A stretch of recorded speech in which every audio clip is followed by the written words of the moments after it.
What is up, guys? You're tuning into this Okiru podcast. I'm your co-host, Jasper, and we thank you so much for spending this time with us. We hope you enjoy this episode. Make sure to follow us on our socials at Okiru on Instagram, Okiru on Facebook, Okiru on YouTube, and also Okiru on major platforms such as Spotify and Apple Music. Thank you so much for spending this time with us. We hope you enjoy. Okiru. No introductions, let's just get into discussion, man. Yeah, let's just get started. Man. No introduction needed. Ted doesn't need introductions, man. Look at Ted him. needs no introductions. Steady Teddy. How did that name come about?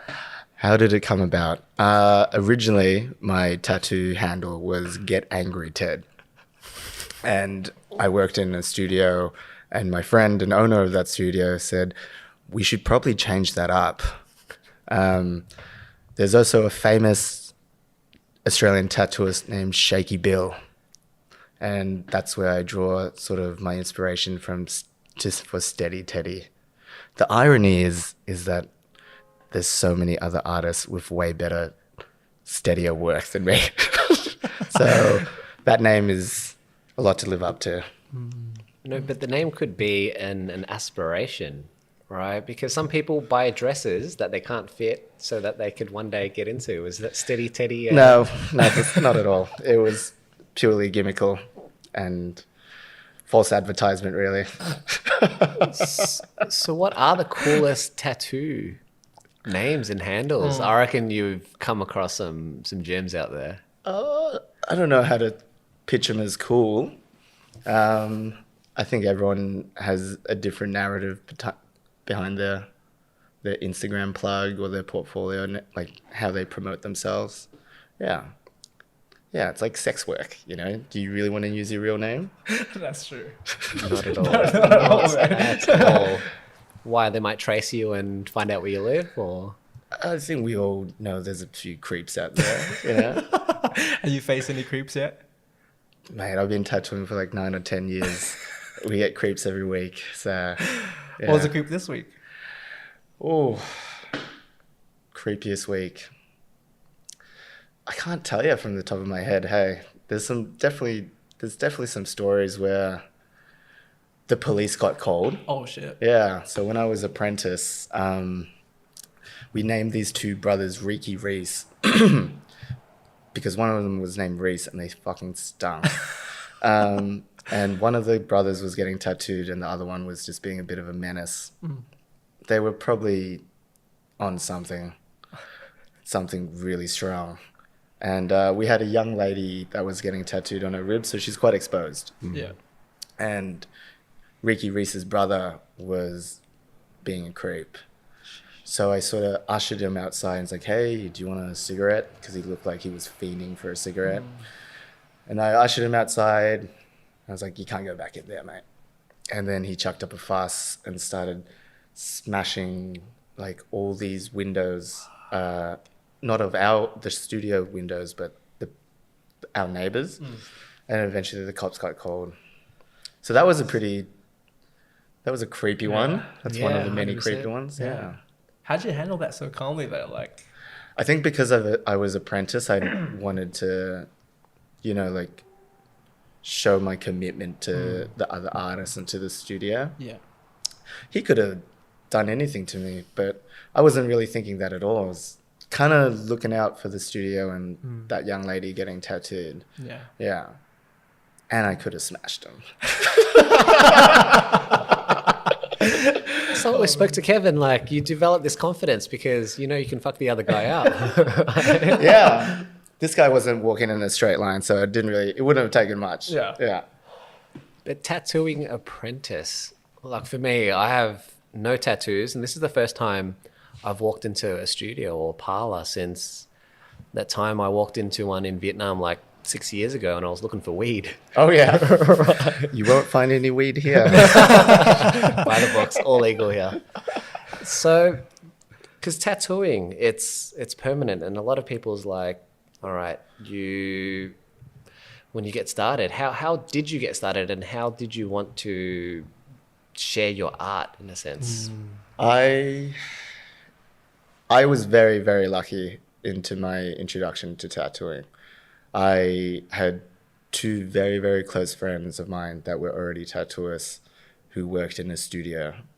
And at the time, I was really young and I was still studying at RMIT.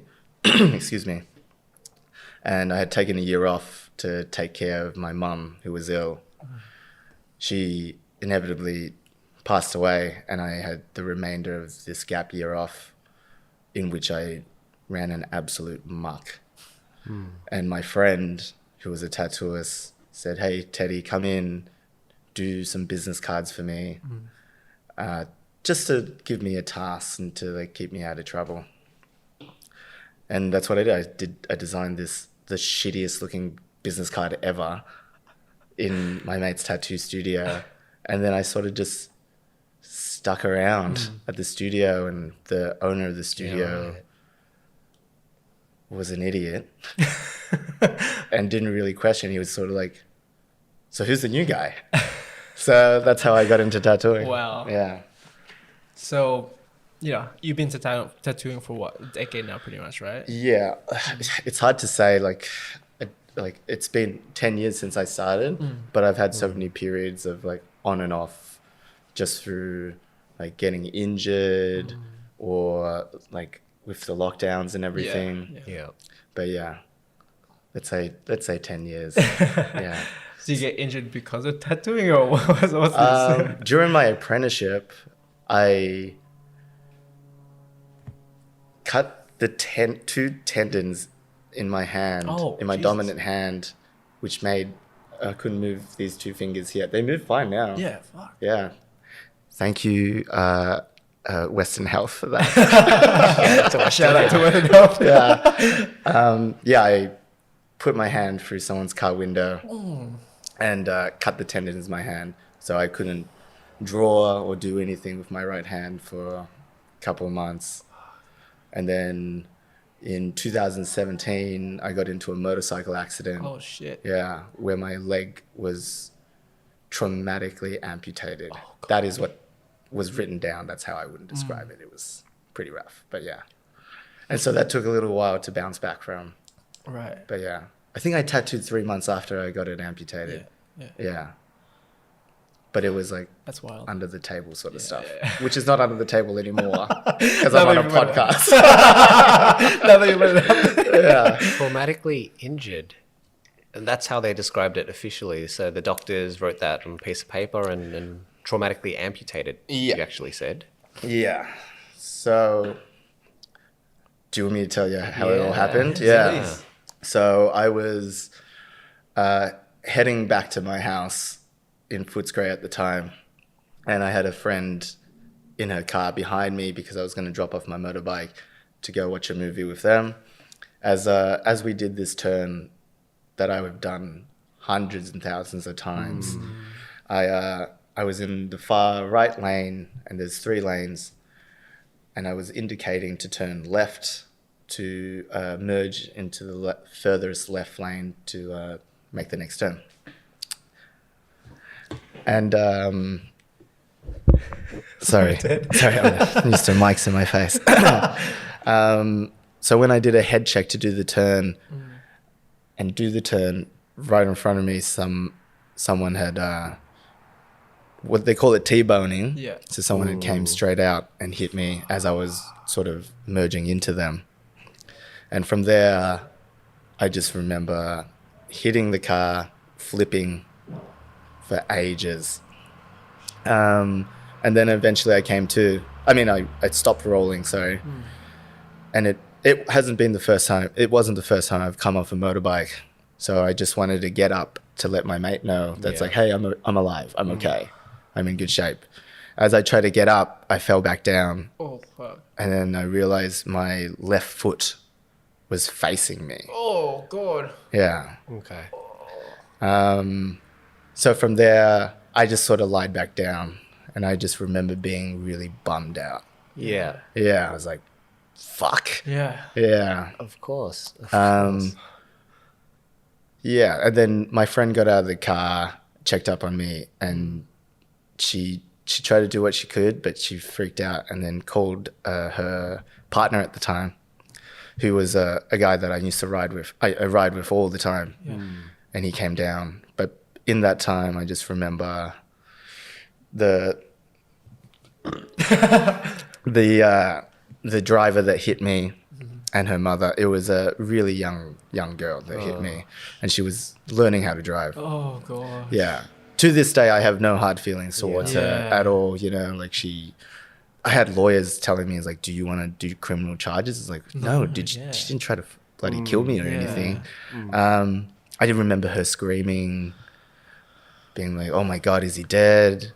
But yeah, so I was lying there, and I had always kept my cigarettes in my jacket pocket, and I was trying to roll myself a cigarette because I was like, "This is it." Yeah, being in a pool of my own blood, I was like, I could really go a cigarette right now. And there was a gentleman named Jamie, whose family, his dad was served in the Scottish Reserves or Army, and his mum was a nurse. He saw what happened to me from where he was living, ran over, took his shirt off, and tourniqueted my leg because he knew what to do. I had no idea what to do. I was like, "This is it. Give me a ciggy." He did that, and he was great. He just chatted to me. He's like, "You're right, mate." I'm like, "It's not great, is it?" He's like, "It's not really pretty." And then I was asking him for a lighter because I couldn't find my lighter at the time. But yeah, it was pretty lucky. I got hit a block and a half away from the Footscray cop shop. Yeah, so they closed it off pretty quick. Yeah. Some like factors of the story that really sort of upset me and make me think back about was that I remember people stopping and getting out of their cars to film me. Oh, what the heck? Yeah, and I was fully conscious. I was like, what makes you do that? Yeah. That's so odd. That's strange. Yeah. Well, it sounds like multiple people stopped, got out of their way, took out their phones, and then started recording the scene of an accident. Yeah. And just got back into their car. I have no idea where they went. By this time, the coppers had come and they said, "You probably don't need that cigarette right now." And I was like, fuck off. Yeah. And then eventually the ambulance came and they're like, "You can't smoke that in the ambulance." Okay. I was like, "That's fair enough." Yeah. And then I got taken away to the Royal Melbourne Hospital, where they try to manage my pain as best they could. I remember in the fucking ambulance, they were like, "You need to call your dad." And I just couldn't tell him. Yeah, I couldn't tell him how bad it was. I just had to tell him, like, "I've been in another motorcycle accident and it's really bad this time, Dad."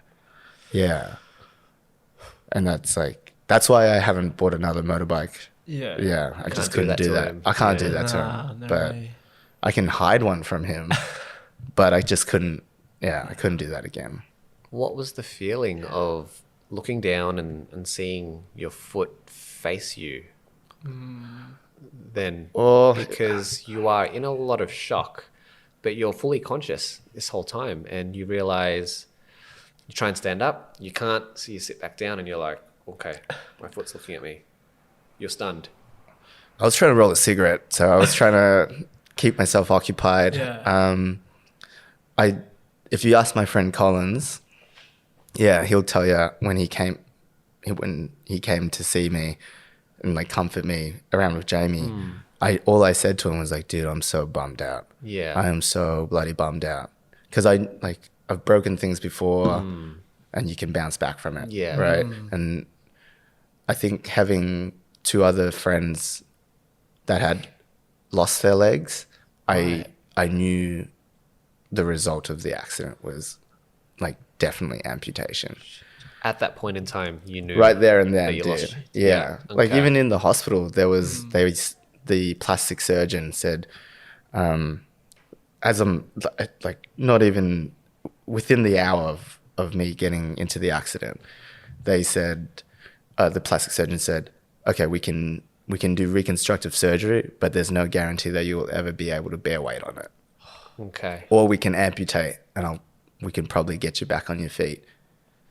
Like, within 6 months to a year. And I just called it. I was like, yeah, take made it that off. call. Yeah, Wow. amputate. So yeah. Fuck, that's heavy. But it sounds, and thank you for sharing your story. That's all good. Sid. Really? Yeah. Thank you, man. It's all good. Wow. Yeah. It sounds like an acceptance very early on and at that moment, at the scene of the accident as well, because you sitting there rolling the cigarette and I thought I was going to die for sure. yeah. Yeah. So already you felt lucky that you survived then? I think I had pretty much accepted my fate. And then it was only until I started getting help from Jamie tourniqueting my leg, from my friend Ellie, calling me to be like, hey, are you okay? And then my friend Collins to be there and, just talk me through it. And then, all the healthcare workers, all the ambulance drivers and everyone there is like, cool, no, they're gonna help me through this. Mentally, I think what helped me was what I said before, like having two friends that had already lost their legs, and having a friend, like one of them is in really out of shape, and he has always blamed other people for his problems or not understanding his disability, and has become quite bitter as an alcoholic or whatever. And the other bloke that lost his leg is a fucking legend. Yeah, like you see him getting around. He's got a little dog with him, and he tells his story with a really light heart. So he got shot in the foot by his dad. Oh shit. Yeah. Wow. And I remember he always says like, if it was trying to if it was trying to kill me, he would have aimed a bit higher. Yeah. True. I'm like, that is some fucking dark humor, right? Yeah. That's incredible. Like, look, you've just explained that there's two sides of what you could do in a terrible situation, in a terrible circumstance. And you've, like to say, the high road, right? Many other people you were given the option to put criminal charges on this young girl. Yeah, that shit was never going to happen, though. Of course. But, like, if it was any other person, who knows? They would have done it, like, out of that spite, out of revenge, because look where I am now. But you decided to be like, no, like, it was all an accident. Like, she didn't mean to hit me. And she doesn't deserve to go. I think, like, in Australia, we were so well set up. We are incredibly well set up. So we have a traffic accident commission. Yeah. Which means the majority of your registration fees for your motor vehicles or whatever, this goes into the traffic accident scheme. There is no scheme like that in, let's say, America, where if I do get hit, I'm like, I'm going to sue your ass, dude, because there's no support for him, right?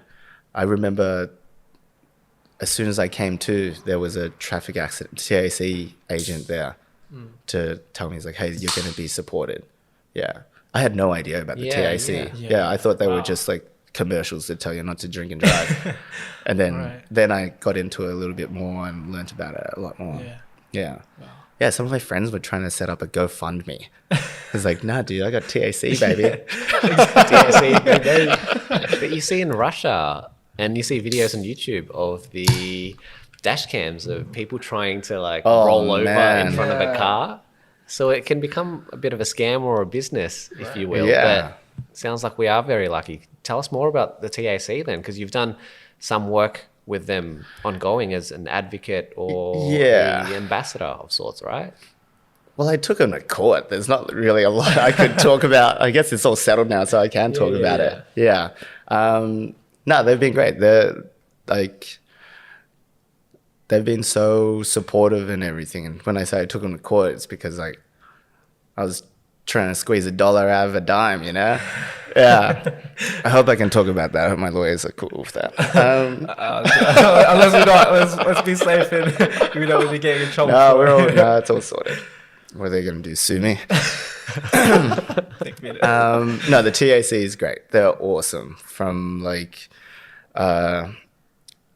they take care of a certain percentage of your salary. And it's so hard to navigate as a tattooist what your salary is. Because from week to week, month to month, season to season even, it varies. as well as medical expenses. Like prosthetics are insanely expensive, and I have medical expenses that are fully compensated for the rest of my life. Wow. It's insane. Yeah. I've been an amputee for 5 years. I've probably gone through like 12 or 13 legs now. Yeah. I just keep breaking them. I don't know. Yeah. Break a leg. Break a leg, man. Yeah. I'm breaking a leg. You're breaking a leg. Yeah. 2 every year or so now. Yeah. So, as well as, the overall compensation for, they call it pain and suffering. And that's where the whole court thing. Yeah. Because I was so young, and it's so hard to gauge, what economic loss would happen from it. Because like being an amputee, when you're young, you can bounce back really quick. But as I've the longer and longer I've been an amputee, I've had problems with my back where I blew out my L4, L5. Wow. My MCL is like gone. And my hips, they don't lie anymore. It's yeah. And I'm turning 30 this year. Wow. Yeah. So how have you bounced back? Yeah. You spoke about bouncing back quite often so far in our chat, right? It's the pain and suffering and them giving you a monetary value, but the pain and suffering is immense because as we age, as we get to 30, we realize there's things we can't do anymore. But being an amputee, you've realized that there's a lot you may not be able to do after the accident, right? How do you deal with that mentally, and what tools, and how have you been able to bounce back? Because you are a fucking legend, as you say, man. right? I think knowing that I have leg replacements for the rest of my life, I live even fucking harder than when I had 2 biological legs. Yeah. Yeah, I fucking send it all the time. Full send. Yeah, full send all the time. But the support came from like my mates and, and my family and everyone, where like, if I could give an example, when I was in the hospital bed recovering, the first few weeks, they had to shut down the fucking ward because all my mates were trying to come through and like check on me and make sure I was all right and everything. They eventually had to put me in a different room because I can have as many visitors as I can at the time. Yeah, so it's definitely the love and support of your friends. Like, if you think about it, like if you saw your friends crying by your bed, the first thing you want to do is like, I'm fucking good. Yeah, I'm gonna be. Don't worry about me. Yeah. Don't lose any more sleep over me. I'm good. Yeah. So that was my approach. Yeah. But the universe is like a mirror, right? You get what you put in, and I think it's your joy and your happiness and your incredible vibes and your jokes. That's why people have come and they got you the palace suite at the hospital. As well, right?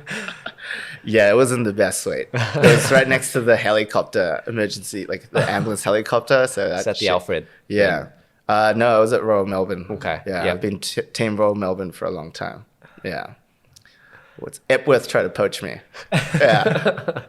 It's kind of funny if you want to hear a story. So people would never believe this. So like when you become a young amputee that's covered by TSC, prosthetic clinics really, really want you to do your rehabilitation with them. And Epworth had approached me and they're like, hey, like we have this great setup and we have these great like practitioners or whatever. I'm like, okay, cool. And then the head of prosthetics and orthotics or something at Royal Melbourne Hospital said to me, it's like, oh, you got a few tattoos. You can get like, you can get tattoos on your prosthetic. I was like, nah, I don't want that shit. That shit looks weird. Yeah. And he just says like, yeah, I totally understand. Like, have you ever been in a sex shop and they just look too real? I was like, what? Yeah. Yeah. Shout out to Mark. Shout out to Mark. The Royal Melbourne Hospital. Yeah. And I was like, Team Royal Melbourne for sure. It's like they're trying to draft you for like an NBA team. Yeah, dude. It sounds like it. Yeah. It did. Like my rehab was like, I don't think I've ever been more fit in my life than when I was doing my rehabilitation. Wow. Yeah. I was lean and they made me run on these treadmills where like I'm strapped up. Yeah. It was also to validate to get the prosthetics that I wanted. If I to keep it brief, like there's 4 levels of prosthetics and however many levels in between those levels. I was going for the top 3 to 4, which are like high performance. You can go from a walk to a jog. You can go from elevated, elevations, like from downslope, upslope. You can go through, different terrains of like sand, water, salt water. Yeah. And that's what I was going for. And they said, you need to train your fucking ass off for us to sign off that TAC is going to give you, like, fund that prosthetic. Yeah. I saw one on your Instagram story about a blade on your leg. When are you going to get that? Oh my God, that guy's a legend. What's his name? The guy with one leg. Everybody check this guy out. He he juggles his prosthetics, which are on fire. Oh, what the fuck? He's an amazing skateboarder with one leg. I used to skateboard. Yeah. Yeah, and I remember trying to get back on the board after I had my accident. As soon as I landed a kickflip with one leg, I was like, cool, that's it. Yeah. Yeah. Retired. I'm like, I'm retired. Yeah. It was just too upsetting to know like the level of skating I used to do. Yeah.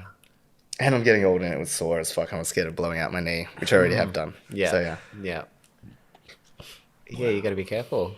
But yeah, Royal Melbourne Hospital, give me a blade leg.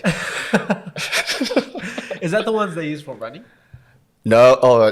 They're called blades as well. They're like called cheetah blades. Oh. Yeah, this was an actual sword. Like a katana. Yeah. Is it like, have you seen the movie, what's it called? Kingsman? Yeah. It's got the chick with the prosthetic legs with the fucking swords. Is it like that? No, dude. That shit's all bullshit. Yeah. I have never seen a leg that like a bright blade that comes out like a switchblade, but for legs. And she'll be slipping around like crazy on that thing. I don't know how she loses all traction control for sure. So how'd you get back into tattooing post the accident? What was your mindset then? Because it feels like to me as a tattoo artist, you're essentially an artist. How did your art transform pre and post the accident? I don't think my accident has changed had any effect on my style of tattooing at all. My style has always been influenced by like the environment of the studio that I'm in, or like my peers. Yeah. And I guess that just comes down into like this setup that I have here at Anderson Street Tattoo, where we discussed earlier. It's sort of like it's a street shop. It's like an old barber shop where my client can talk to your client. I can talk to that other person's client. We're yelling across the room, you motherfucker, like this. People come off the streets and like, I want to get a sleeve done. I got $200 and I got to get out of here in 30 minutes. Like that's the vibe of our shop. Yeah. And you can work in other studios where a private studio where I'll work a room next to someone and I haven't seen a single tattoo they've done in the last month or so. Oh. Yeah. So my style has definitely changed from my peers and who I work with more so than from my accident. So it's very community based, and I think like a barbershop, you go in there and you talk to the others, right? And I find for men, barbershops are a great place to talk about your own mental health and have a real chat sometimes, or definitely. just talk shit, right? Yeah. But over the years, like how have the conversations been in a tattoo studio, especially as a street one walking in? Have you get some deep shit, or do yeah, you... it's like it's a mix of everything. Yeah, it could be something as stupid as like sports or something, or like someone likes pickles in their burger, and you're like, you fucking idiot, pickles are gross, you know. Yeah, it varies so much. I couldn't tell you from the top of my mind. Like, Yeah. you guys just got to be a fly on the wall in here. Yeah. Yeah, and it's never boring. Never a dull moment. Never a dull moment in here. 100%. Never a dull moment. Yeah. Too many stories to tell, hey. Many of which I shouldn't. Okay. What's your favorite piece that you've done on someone?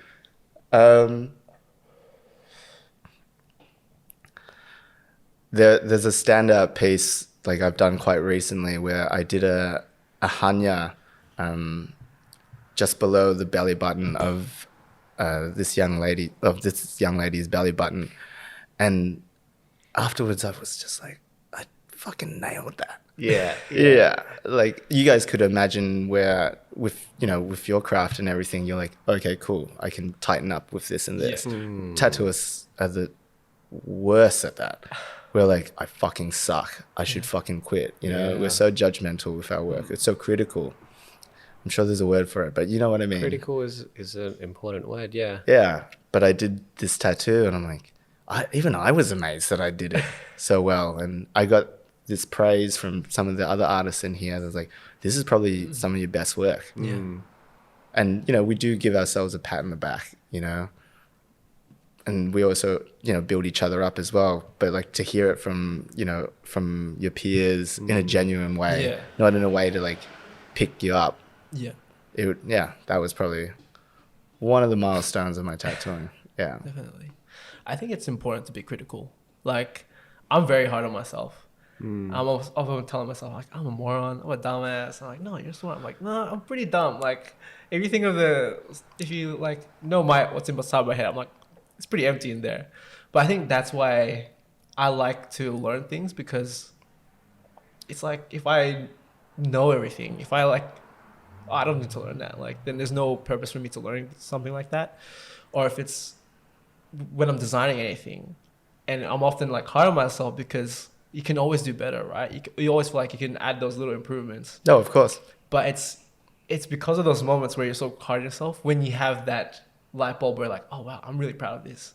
It feels great. Oh, dude, it's so rewarding. Yeah, it's so rewarding. But they're right? so few and far. Yeah, exactly. I completely agree with you too. Like, there's such a thin line, the thinnest fucking line between being critical and then there's being self-deprecating. Yeah, right? yeah, there is. Yeah, and it's like I said, where does it fall? Yeah. Where does that line draw, right? Yeah, tattooing. That's the hardest part about tattooing, for sure. Yeah. Like trying to find that balance.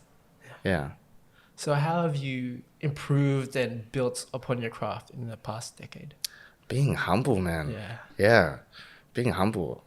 I hope I don't walk around saying I got my black belt in tattooing or anything like that, Like, yeah, I still have such an apprentice mindset, We have an artist here that's been tattooing for half as long as I do, and I watch her tattoo. I'm like, what the fuck? Yeah. How the fuck did you just do that? I think maybe now that I've the mechanics of tattooing, sure, like I know a little bit more, but it's the design. It's like, how did you come to create this image? Yeah. More so than the finish itself. I'm like, the finish could be like, oh, you use this machine with this sort of pigment and you do this motion, right? But it's the creativity now that I'm like still, I get so inspired by it, like an apprentice would be, Yeah. Is that white belt mentality? Like, it's something that's so important. Oh, yeah. I have no belts. If I did, I've lost all of them for sure. Yeah. And how about mastery then? What does mastery in your craft mean to you? Mastery, hey? So there's no belts, no black belts, no third Dan? I think I surround myself with people that are quite humble. So I don't even know how to answer that. Hey, yeah. Even if, let's say, someone thought they were the hottest shit, even if their tattoos are cool, that attitude has already put a dampener on their work, right? Yeah. Like, cool, you do great tats, but I don't want to wear any of your tattoos. Yeah. I don't want that energy on me, Yeah. if that makes sense. Yeah. So what is mastery? Like you said, so What is last? yeah, like you might think you got the coolest tattoo ever, right? And that's you wear it. I might think that could use a bit more black. Of course. Right? Of But like, who course. cares? Who cares what I think? Yeah. You got to wear it and it looks sick on you, right? And you wear it really proudly. Yeah. Yeah. I've never heard tattoos being described as wearing it before, but it's completely right. It is. Right? And look, the body is a canvas, and I'm sure you've got a lot of pieces from your mates as well. Oh, God, yeah. It's like a fucking yearbook, sketchbook in here. All over, everywhere. Yeah. And that must be a lot of fun, right? Oh, it's- Over time, like it would have fun when it's changed. healed. Say it again. It's fun when they're healed. It's not fun getting them done. Ah, Yeah, Yeah. yeah. So for someone with a lot of tattoos, the pain never goes away, does it? The pain gets worse as the older you get, man. Yeah. I remember sitting like maybe 7 or 9 hours on my chest as a young man. Oh, fuck. No numbing cream, no nothing. Yeah. And then going out partying afterwards. And now I got like a calf tattoo from my friend Hannah a little while ago. Like 20 minutes in, I just got off the table, like, Hannah, I need a break.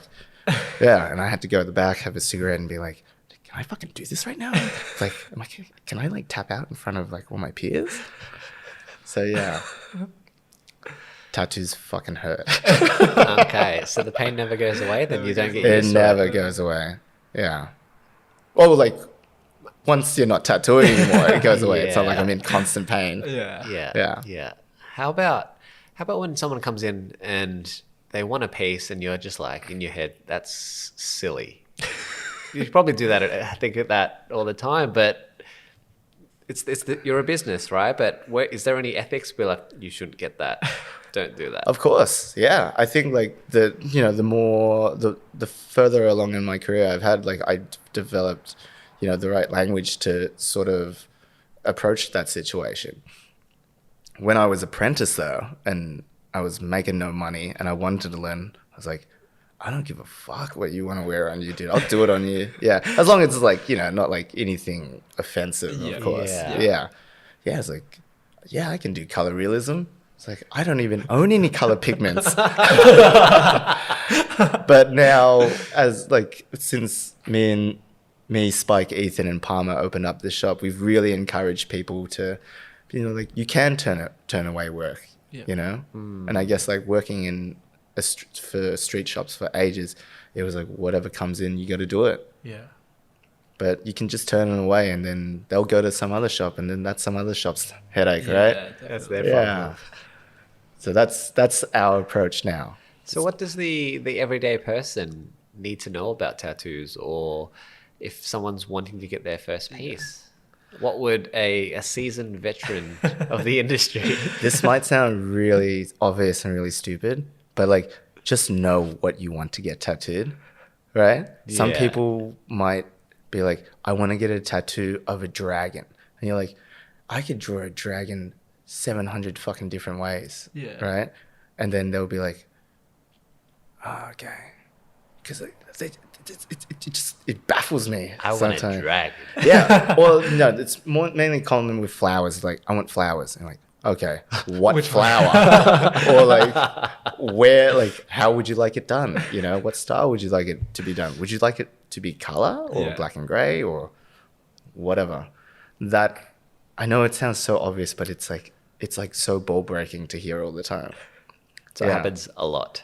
Dude, I could show you my emails. Sometimes like people email me of a picture of someone else's tattoo, and they'll just do $? ? Efficient. Yeah, and that just goes straight into the fucking bin, that email. Yeah. So what's the process? Do they give you a detailed description, or do you get people coming in like, hey, I have this artwork that I kind of want on my my body? What's the Yeah, whole I think process there's a few different approaches from it, and usually, like, let's say if it's someone's first tattoo, they'll they have lots of questions, and like you have to be accommodating. We're so accommodating towards that. Like, please, like, the more questions you ask me, the more comfortable you're going to be with this process, right? And there's other people that have had a few more tattoos and they totally get it, and how they navigate it is like, hey, I'd really like to get this tattoo around this size in this spot, black and gray. They'll take a photo of the area where they'll get it done, and they'll attach images of reference of how they'd like it to look. Right. And then it's from there, it's just the design process of like how I'm going to draw a design as close to what they want as possible. And then from there, it's sort of like a game of compromise, right? They might be like, hey, I really like this element, but can you do this? Yeah. And you're like, yeah, we can, but this might happen. Yeah. So it's a compromise between client and tattooist. Most of the time, people are like, that's fucking sick. Let's go. Yeah. But I'm saying, like, if you're getting your first few tattoos or your first tattoo, it's so intimate. I could imagine it's so intimidating to ask these questions, you know, because they might seem obvious to them, obvious to us, and they don't want to be seen as asking a silly question. There is no silly questions at all. So that would be my approach. The more you portray and the more questions you ask, the better. Definitely. Yeah. I think that's something we've learned recently is the power of asking. Like, it's so important. Like, even if it's just a stupid question, it's better to get clarity than to get something done and be like, what happened? You know? Yeah. You never know the answer as well. So it's always ask. Always ask. Always ask. That's why I always watch the other tattooists in here. Like Ethan, who's my mentor.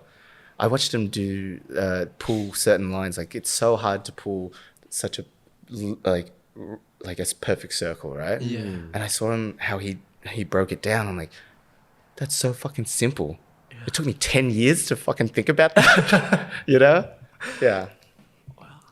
The power of the ask, but also the power of being prepared as well. Yeah. So the more information I can give you on my wants and my requirements, the better you are in meeting them, right? And it goes with all work as well. And Jasper, you're a designer as well. And the more information I can give you and the better the brief, the better work you can return, right? Makes it easier, right? And it's that constant communication of talking back and forth. Like, it's necessary, right?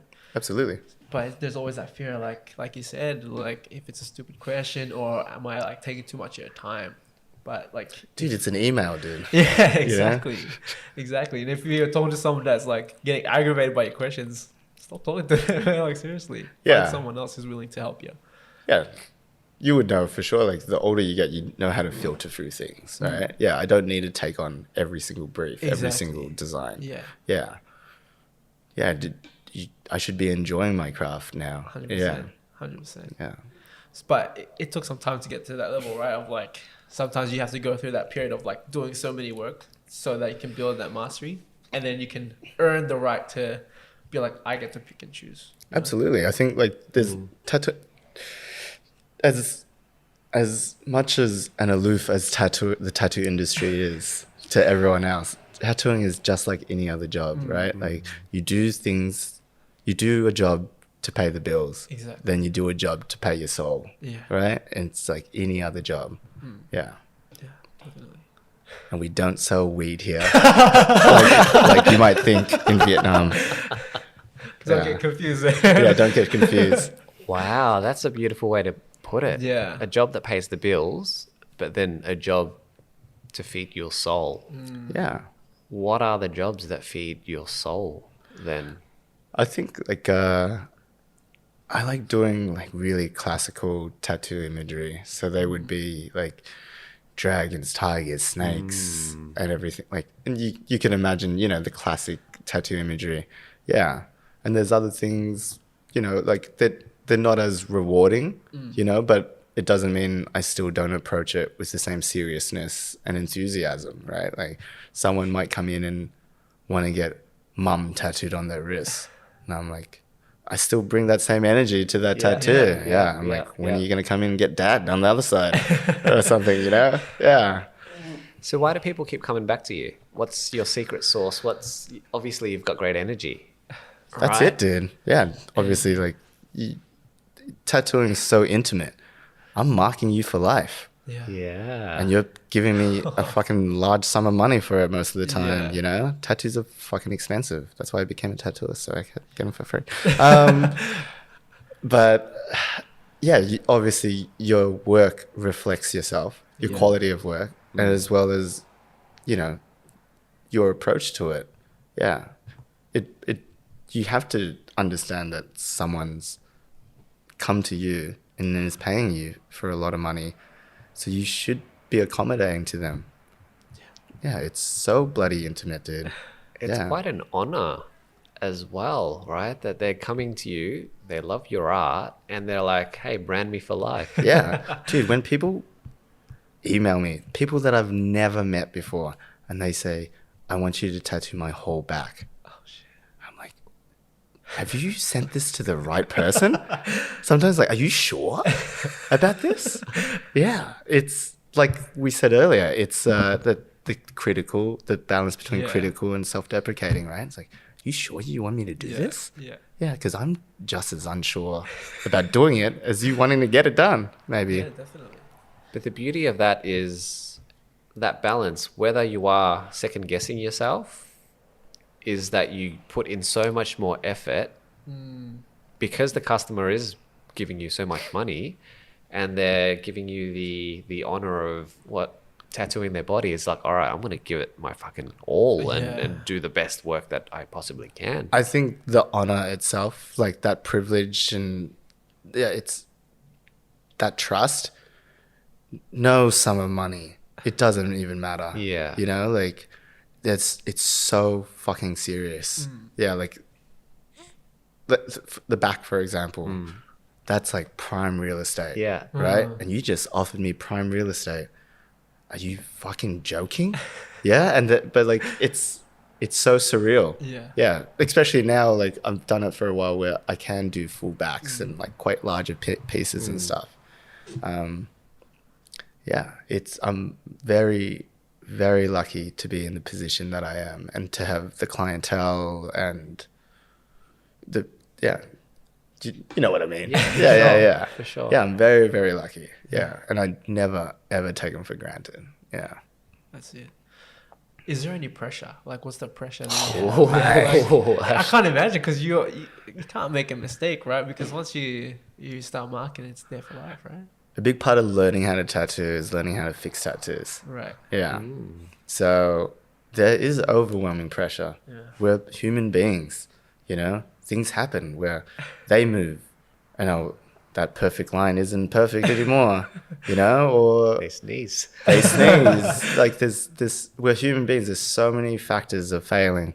Not failing, but like mistakes, right? Yeah. And so what I said, like a big part of learning how to tattoo is learning how to fix them as well. But yeah, the pressure's fucking skits, man.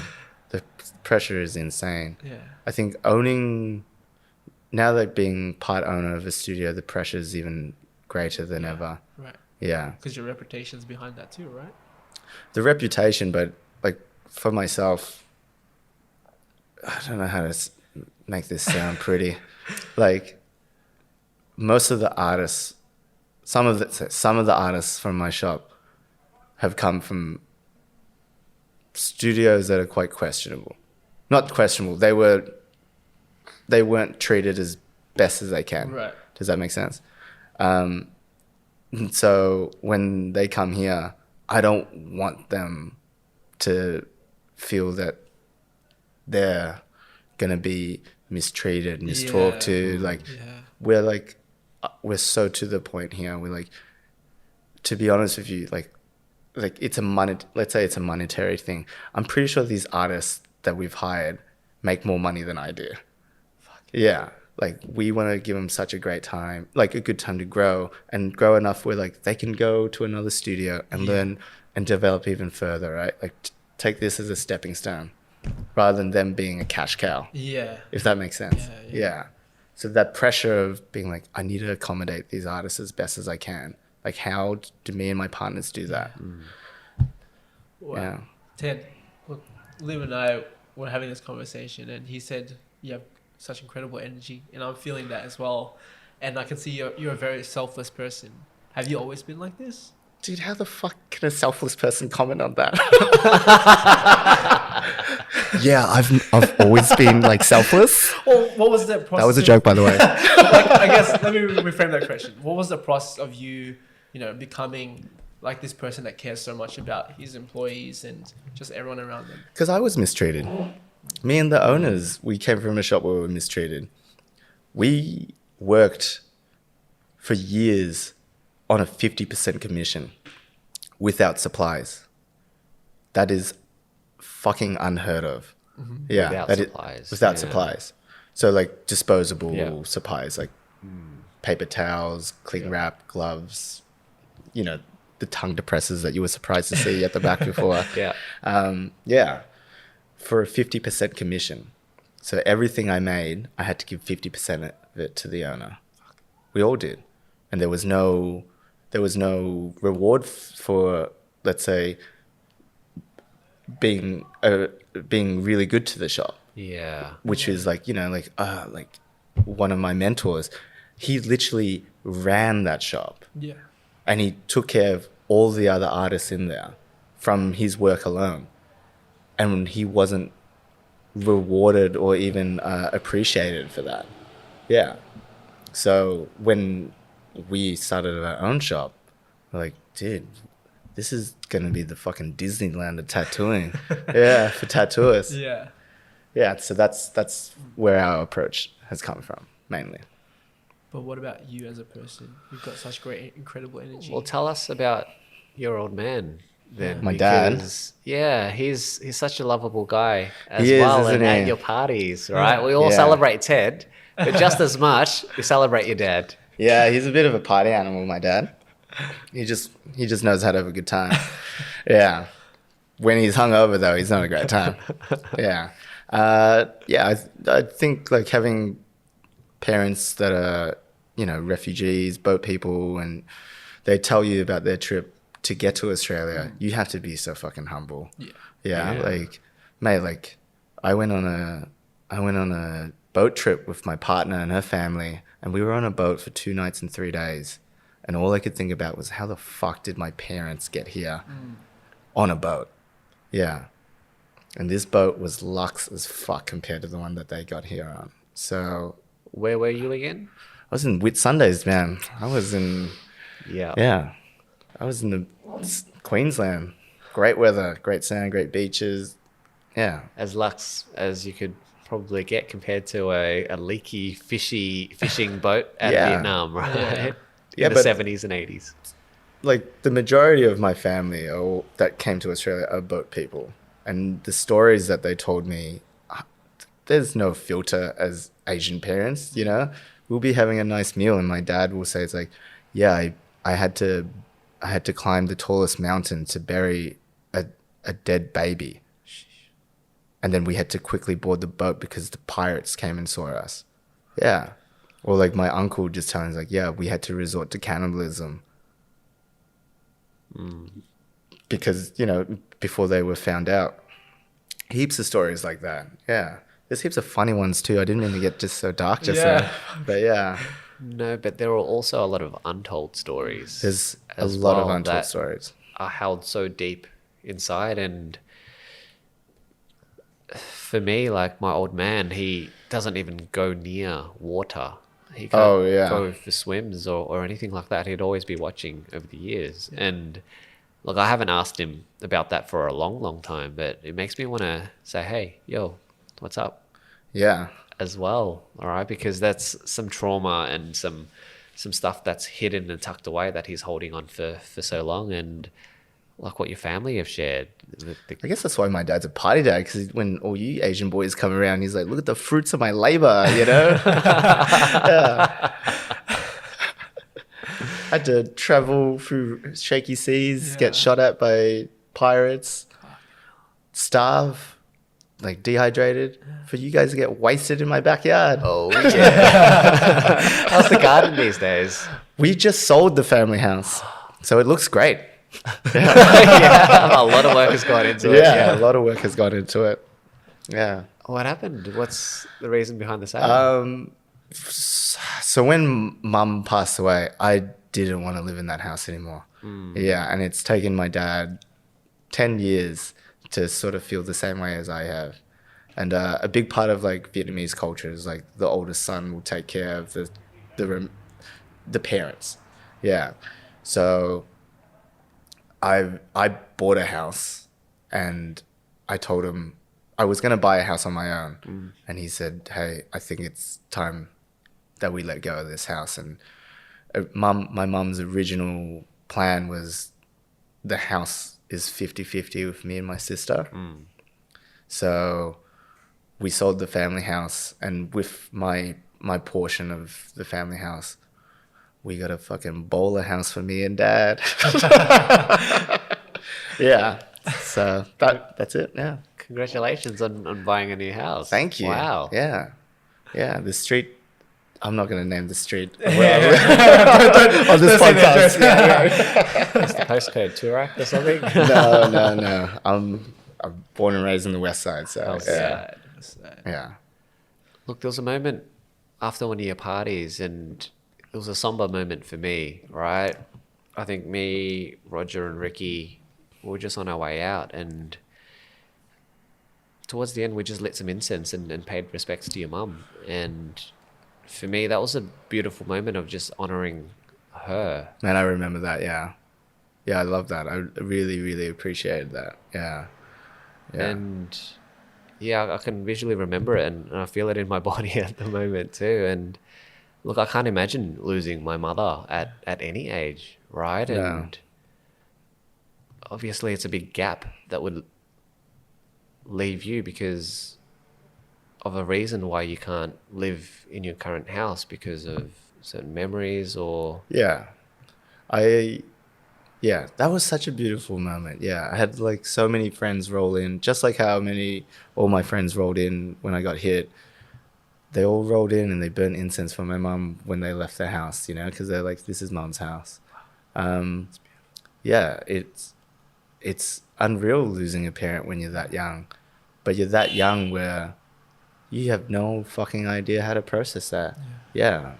Like the only grief that I had ever experienced before then was burying 3 grandparents, where I quite literally had to dig a grave for one of them. It was like a tradition that we had to do, something in Viet tradition, yeah. That, and because like all the Viet boys, like traditional Viet boys, like, oh, look at this Western fat Viet boy. I was like, fuck yeah.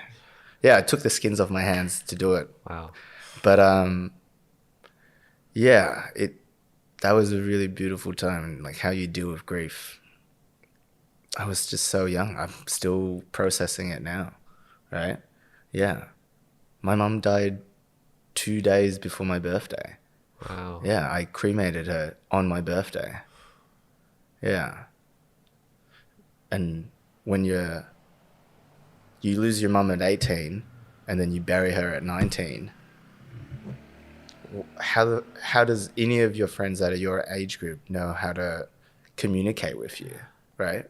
How does anyone know how to develop that sort of language? So as I've gotten older, I was like, man, it would have been nice if mum knew me as a man, right? That's something I always think about. Yeah, I always sort of think, man, would she be disappointed in me?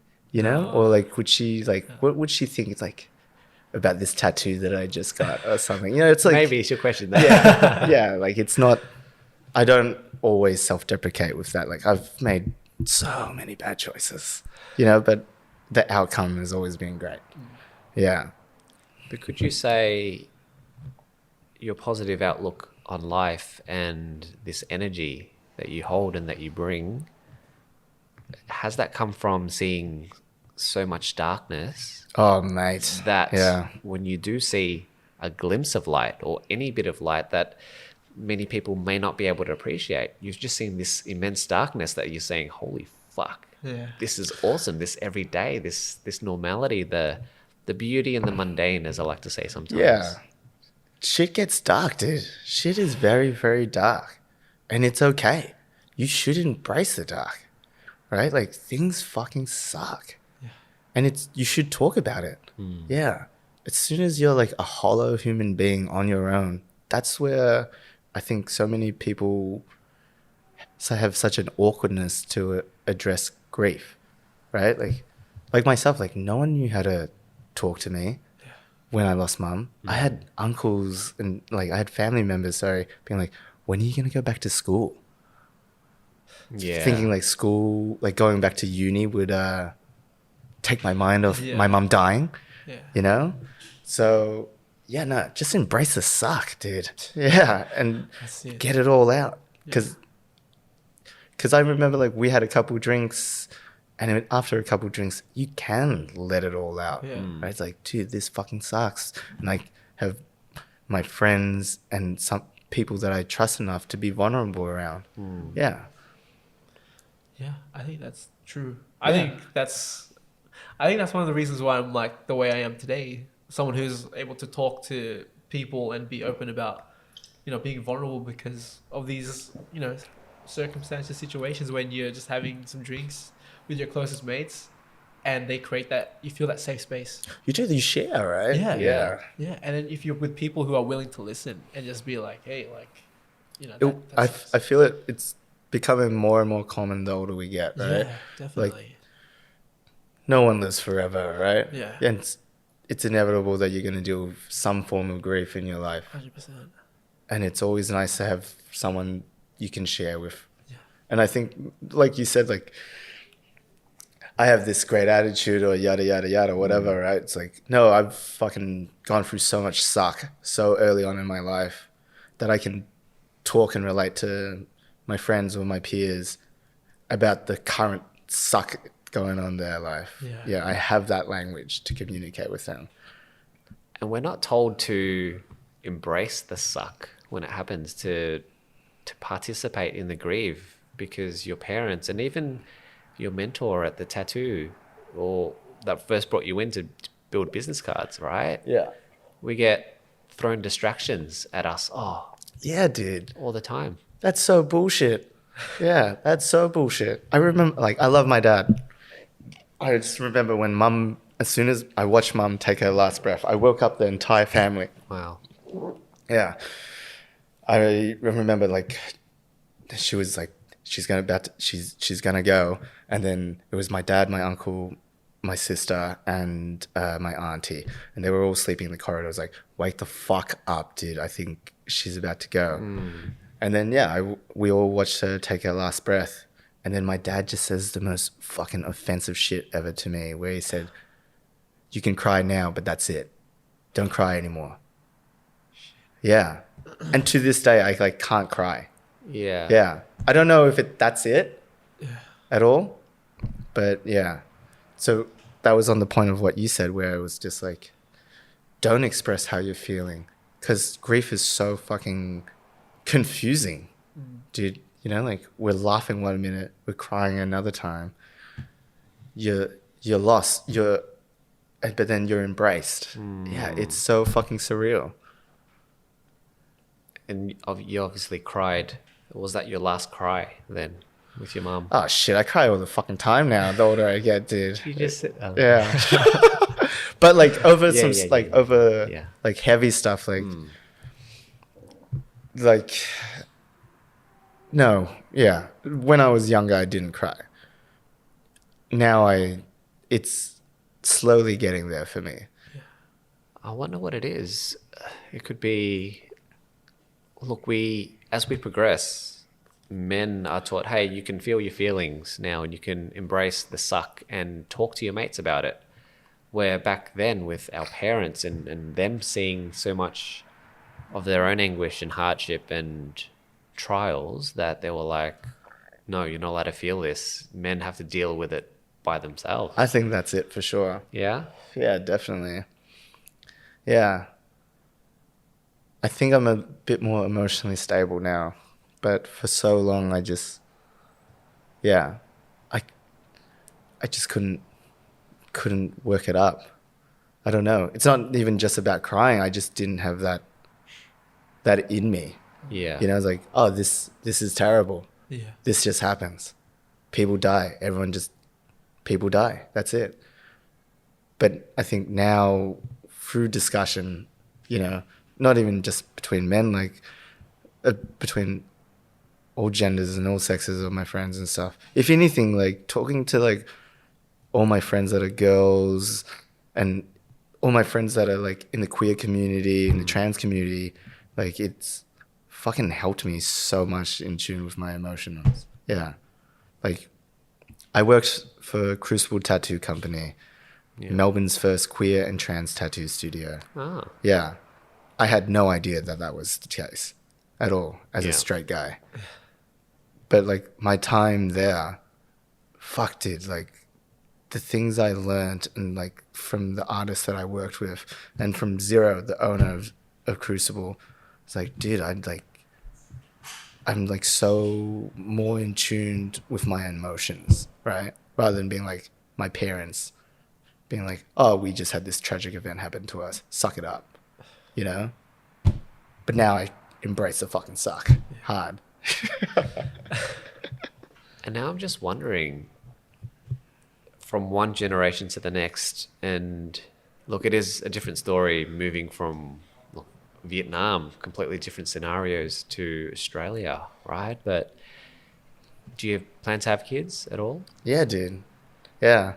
My partner Evie's gonna fucking hate this, but like I just want to have triplets straight away.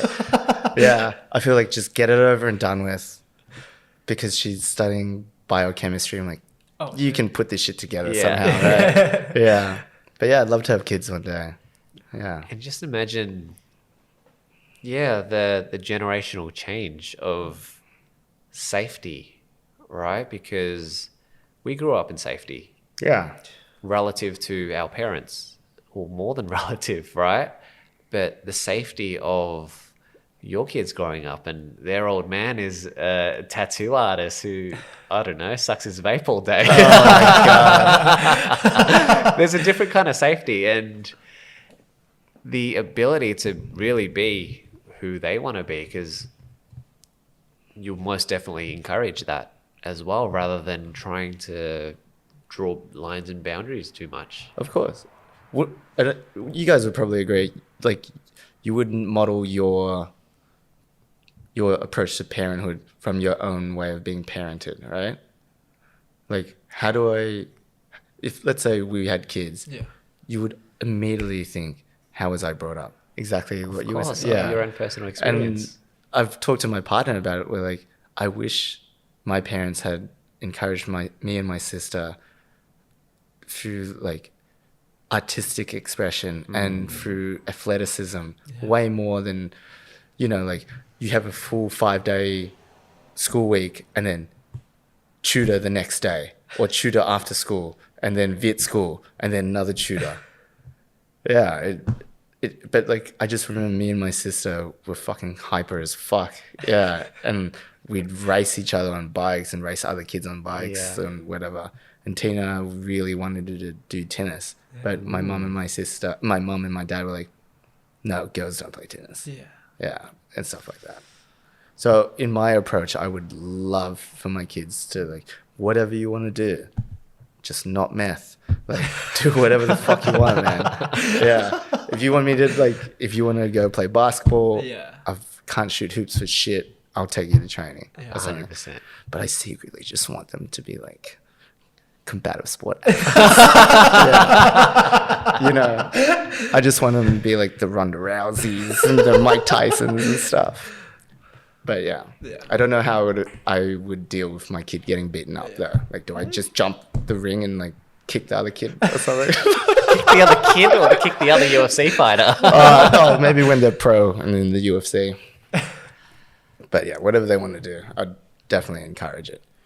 And your point about, well, obviously you model what and how you're going to be a parent based on your parents, right? And it's more like what not to do than, that's what I think about. What am I not going to do? Because what you will do is your own flavor already. Yeah. I think we're having a discussion from 3 guys that don't have kids yet. Yes. Like, I've some of my friends, I've had the same discussion. Yeah.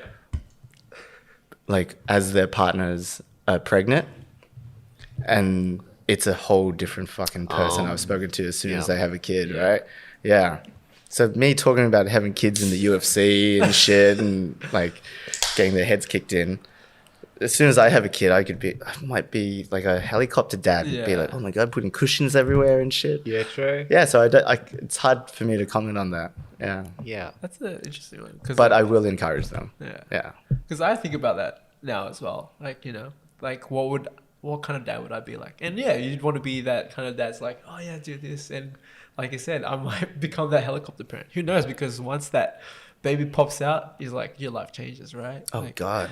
I can't imagine what would go through my mind when you become that dad. You'd want to protect your child, right? But at the same time, you don't want to be too overprotective at the same time. Have you guys seen some of your friends like grow to fatherhood at all? Like from finding out they're going to become a dad from the 9 months or however long it takes. Because I don't know how long it takes to have a baby. Babies. In between, different trimesters, and then eventually seeing their kid for the first time. Have you seen that in your personal lives? Not that I know of. I've seen family go through that, and it's just like, whoa, you're having a kid? Yeah. Right? Should you have a kid? Is that what you're thinking? But tell me about what you see with your mates, because I think it's like, when we're having the same chat. This is the start, right? This is the chat we have. And then the next chat is like, dude, I'm going to be a dad. And then the friends that are having kids, I have had kids, they just don't want to fuck up on anything, and so they're reading all the books, they're doing all this, they want to take care of their partner, and they're like, dude, I don't know how to cook, and so-and-so wants me to, you just got cravings for this, and then all that shit goes out the fucking window as soon as they see their kid, they're like a whole different guy, a whole different person. Yeah. imagine it. Imagine you're in the delivery room with your partner, and we can only imagine, man. right? Yeah. But I'm terrified. But holding your son or your daughter in your arms for the first time, having the nurse hand you your son, say it's your son. Congratulations, you're a father now. Imagine that feeling. I'd be like, happy birthday. You caused us so much grief.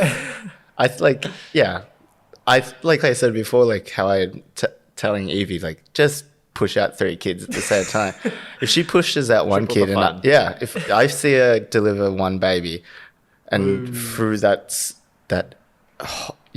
experience of that, I might be like, I don't want you to go through that ever again. True. Like, all jokes aside, I might be like, that's it, dude. Like, I don't want you to experience that ever again. So I just don't know. It's hard to say. But I'd love to have kids. Can you imagine like a couple of little teddies running around? Hells yeah. Yeah, man. I'm gonna raise my kids like pit bulls, man. So they're going to be jacked as shit by 12. No. Sneak some shit in the baby bottle. I got a full Asian kids with facial hair at like 12 years old. Like 6 foot. Fuck yeah. My 12-year-old's got traps, man. Is that anaconda? That's mean. That's me, man. No. Lovers, not haters. Yeah. Wow. I didn't think we would talk about children and having kids in this podcast, man. Like, but that's where these podcasts go to, different directions, right?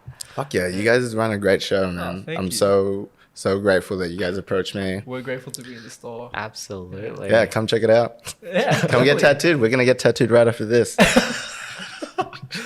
Are we? You better be tattooed. Don't touch me, man. I'll tattoo myself. Oh, wow. You could tattoo to yourself. Have you tattooed yourself? Yeah. Yeah, dude, it was a terrible idea. So don't do it. I won't do it then. He's a master. I'm what? I had to get Ethan to fix it up for me. Which piece was it? It's so stupid, dude. It's so fucking stupid. It's this one on my thigh where it's like a hand. Let's say you're looking directly down the barrel of a gun. Okay. Straight forward. So it's a hand holding a gun. Right. And on the knuckles of the gun, it says ACAB. Yeah. Stupid. But yeah. And you just had to get him to fix it up for you. Sorry? And you just had to get him to fix it up for you. Pretty much. Yeah. Because I imagine. Isn't it ironic, like getting an all cops as bastards tattoo fixed up by your friend because you were like too chicken shit to fucking bury that shit in your leg in the first place? Yeah. Yeah. But yeah, dumb idea. Don't tattoo yourself. Actually, fuck it. Do whatever you want, man. Do whatever you want. 2022, do whatever you want. Yeah. But look, thank you for coming on. It's been so much fun. It has been. So much fun. That's been really fun. Yeah. Hey, yeah. Just having a few drinks and just chilling, just having some banter. I hope you guys come back and we can just like hang out at the bar or something. Yeah, do it. I'd love that. For sure. Yeah, it's been a pleasure. Thank you so much, guys. It's been awesome. Yeah. It's been a pleasure meeting you too, and just love your energy, man. Thanks, brother. Yeah, it's been good. Yeah. I want that Okiru hoodie, please. Oh, Dad, we're gonna get you. I'm not getting paid for this shit, so if you guys knew my hourly rate, you guys would be weeping right now. So I want that merch. Okay, all right. We'll set you up. Don't worry. And when we do end podcasts, we ask 3 questions. Oh shit! Yes, you totally do. I remember listening to it. I was like, "Oh, dude, I'm gonna come out with a slamming answer right now." Oh shit! I forgot about that. That's all right. Look, the first question that we always ask is, what are you grateful for? Fuck. That's not what I'm grateful for. My chosen family. Yeah. Coming from a very broken and disrupted family, the friends and friends who are now obviously my family. I am so grateful for them. Yeah, deeply. Yeah. And I see that, and coming to your parties, I see so much love there. So much love. And it's so beautiful to, I guess, be a part of and to watch it all unfold as well. And it's evident when you step into this place. Man, you guys are fucking a part of it too, dude. Oh. Yeah, give yourselves a pat on the back. So the next question we'll have to ask is, what have you realized? Oh, man. He's a legend. What have I realized? Oh, man. This sounds so fucking corny. But, like, life is so short, dude. Life is so quick. Yeah. I see my dad's life going through 360 through me now. Does that make sense? Where, like, I see myself becoming a dad or becoming the man that my dad is. So I've realized, fuck, I gotta do so much. Yeah. Like, I gotta do as much as I can to my full capacity all the time. Yeah. Like before I said, like, yeah, dude, like after the accident, I go fucking hard. Like I full send everything. Yeah. I realized because it's so brief. Yeah. Yeah. Especially with tattooing, that makes you realize that too. Where like, I'll tattoo on Tuesday. Out of nowhere, it's Sunday. And I realize, dude, I got to draw up the next tattoo for Tuesday. Yeah. So, yeah, go for it. Yeah. Beautiful. And the last question is, what is the question you ask yourself? Dude, who the fuck asked these questions? That's me, man. I'm sorry, bro. That was me. What is the question that I would ask myself? I'm questioning myself about that question right now. Everything I'm going to say sounds so fucking corny. Did I do enough? Yeah. Did I do enough at, like, setting up the shop for dinner with my partner, with my family, with my friends? Have I done enough? Have I been present enough? Have I been a good enough friend or whatever relationship I'm in? Have I been enough? Yeah. That's a beautiful question. I think it's a question. That's a fucking ripper question, dude. It's a ripper question. Yeah. There you go. Because it's like, man, all you got left is your legacy, right? Yeah. And it's something that we should be asking ourselves. Like I read a book recently called The Power of One More. I'm still reading it, but it's just the ability to think and ask yourself, can I do one more? Can I do one more thing for myself? Can I do one more thing for the person I care about? And it's just that pretty similar to that question, have I done enough? And it's about doing that one more. If you can go that extra step, then you know you've done enough. Right? In every aspect, dude. Yeah. Fuck yeah. That's it. That's a great one. Great question. Now that I think about it. Absolutely, absolutely. So where can the Okiru listeners find you? They can find me at Anderson Street Tattoo in Yarraville. We have an array of artists here to accommodate wherever you want, or even if you guys want to come in for a chat. Yeah, that's where you guys can find me. And I live at... Just kidding. And how about your artist page? I go by... It's all one text, no underscores or anything. I just go by Steady Teddy Tattoo. Yeah. Dope. Make sure you check him out, guys. And Ted, it was an absolute pleasure meeting you and having this conversation. Freaking loved it. Like, your energy is felt, like, by all of us, and I'm sure by the listeners too. So thanks so much, and we hope you found value in this conversation. Fuck yeah. Thank you for having me. Thank you, brother. And always take care. Yeah. Always get up. Let's go, Ted. Thank you, brother. Thank you, bro. Thanks heaps. Appreciate it. What a Thank pleasure. you. Thank you, Liam. Okiru.